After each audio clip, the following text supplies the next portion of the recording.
Kayo ang fake news! Kabataan, ito, Kabataan Party List. Ito, oh, ayan.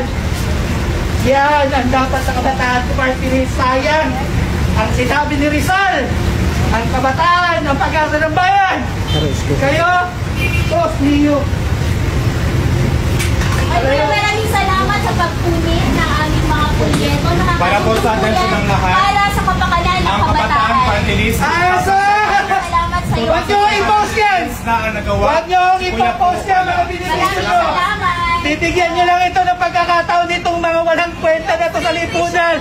Ng libreng TikTok. Huwag! Gawa po ng Kabataang Party List yung libreng edukasyon, libreng kolehiyo, at yung sinasabi ko ni Kuya, ugnay sa mga Matagal na lang inalas iha, lahat kayo pwede kayo mag-exam. Kung ipopost mo po ito, isang tunay, genuine youth representative ng kabataan. Maraming salamat po. Maraming salamat! Umalis ka na sana po. Dahil sa ganyan po ninyong walang respeto sa pagkikipag-usap sa mga kabataan. Ay, nagkakaroon ng respeto sa mga kabataan at mga magulang na kinuha yung mga kabataan ng mga anak nila.